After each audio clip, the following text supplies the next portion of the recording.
Alors aujourd'hui, nous allons vous parler d'astuces pour gérer son appartement meublé, la partie acquisition de clients.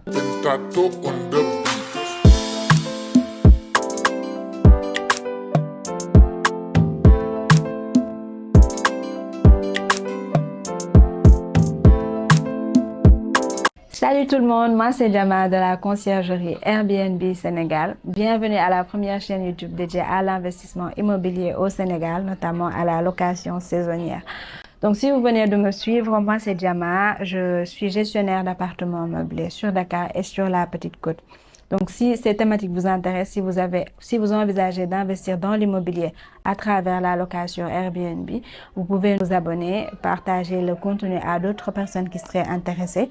Et pour ceux qui veulent aller plus loin, vous pouvez aussi télécharger le e-book en barre de description qui vous donne 10 astuces pour être propriétaire, pour bien démarrer dans la location meublée en tant que propriétaire.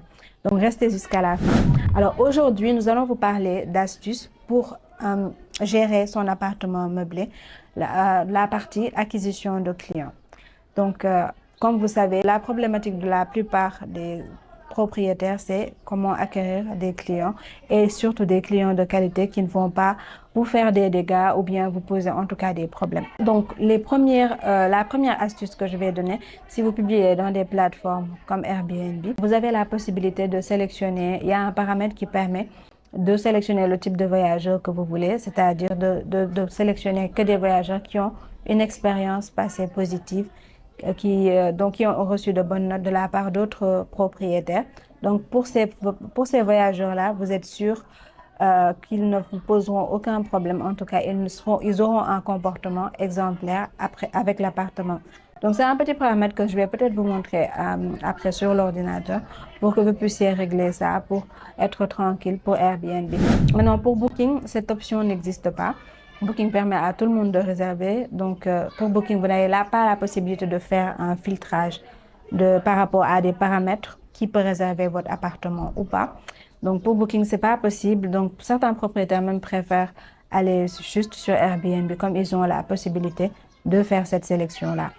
Donc, pour les autres plateformes aussi, je pense que c'est pas possible parce que je suis en train de tester aussi Vrbo, mais j'ai pas encore carrément de résultats, donc je pourrais pas trop en parler. Après, quand je vais plus développer cet aspect, on pourra en reparler, Inch'Allah. Maintenant, le deuxième astuce que je donnerais peut-être pour avoir des clients de qualité, c'est de fixer un nombre de jours minimum. Les séjours d'un jour, c'est bien. Ce n'est pas forcément toujours pour des personnes qui sont là pour s'amuser. Ça peut être des escales, ça peut être des personnes qui sont en escale, qui doivent prendre l'avion le lendemain et qui cherchent ou de passer la nuit pour juste une nuitée et puis partir le matin. Donc, c'est des choses qui peuvent arriver, mais il faudra s'assurer que la personne fait réellement un escale. Sinon, ça peut vite transformer l'appartement en peut-être chambre de passe ou quelque chose comme ça. Donc, pour une nuitée, c'est bon, mais vous pouvez quand même fixer un nombre de jours minimum à 2 nuitées, 3, voilà. Donc, pour les villas aussi à 4, 5 nuitées, pour vous permettre d'être sûr que les personnes qui arrivent sont réellement là pour un voyage important, je veux dire. Ils sont soit là en vacances, en tout cas, ils ont quelque chose d'intéressant à faire et qu'ils ne sont pas là pour s'amuser. Donc, le troisième astuce, c'est que si vous recevez des gens en direct qui vous appellent pour réserver vos appartements ou pour vous demander de la disponibilité, essayez de percevoir peut-être dans leur voix s'ils sont jeunes ou pas.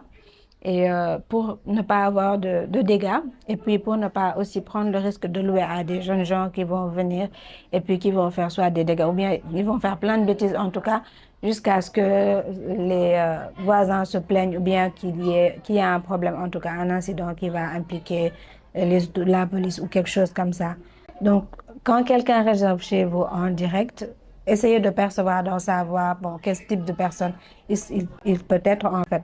En fait, par expérience, vous pourrez déterminer au fil du temps, mais tout le monde sait reconnaître à peu près la voix d'un jeune homme, d'une personne jeune en tout cas, qui est en mode, voilà, je veux m'amuser. Donc, à peu près, quoi. Donc, avec l'expérience aussi, vous pourrez savoir à peu près qui vous parle et quelles sont à peu près ses intentions, c'est quel genre de personne.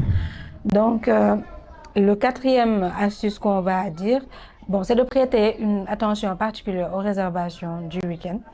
Si ce n'est pas sur Saly ou bien voilà sur la Petite Côte en tout cas, les réservations pour le week-end en général, bon, c'est lié à ça quoi. Pour ceux qui ne veulent pas alimenter le libertinage, on va dire, donc vous prêterez une attention peut-être particulière au week-end quand les gens réservent pile le vendredi jusqu'à lundi. Mais c'est pas forcément lié en fait. C'est tellement relatif. Donc par expérience, vous allez pouvoir déterminer tout ça, mais quand même prêter une attention particulière aux réservations du week-end. Il y a des propriétaires qui prennent jusqu'à 4 jours minimum juste pour ne pas avoir ce genre de taux et ils prêtent une attention particulière aux réservations du week-end. Donc, parce qu'il y a du tout, il y a du tout dans les appartements meublés et ça peut être source de problèmes. Ça peut tourner très, très mal et tout. Donc, il faudra faire particulièrement attention au type de personnes auxquelles vous louez vos appartements. Donc, il y en a qui ne prennent même pas de réservation en direct. C'est sur Airbnb ou c'est rien. Donc, c'est à vous de voir. Mais pour optimiser et pour augmenter le taux de remplissage aussi, c'est bien de poster, peut-être d'avoir des pages, d'aller sur les sites locaux pour publier son appartement. Ça peut être intéressant. Des gens d'ailleurs aussi de la sous-région et tout passent par Internet. Ils peuvent taper sur Google et Google les ramène dans une publication, dans un site local. Ils peuvent prendre les numéros. Aussi, c'est des voyageurs qui arrivent. Donc, ça ne vous empêche pas de publier vos logements dans des plateformes locales pour recevoir des appels et tout, mais vous allez juste prêter une attention particulière à ces trucs-là que je vous ai, à ces quelque chose là que je vous ai communiqué. Avec l'expérience, vous saurez déterminer c'est quel modèle de client en tout cas. Donc, merci d'être resté jusqu'à la fin. J'espère que cette vidéo vous aura plu. N'hésitez pas à vous abonner, à partager la vidéo et puis à vous abonner sur nos autres comptes. On est sur Instagram, sur TikTok, sur Facebook également et puis sur LinkedIn pour avoir plus d'astuces sur comment bien gérer son appartement meublé sur Dakar et sur la Petite Côte. À très bientôt.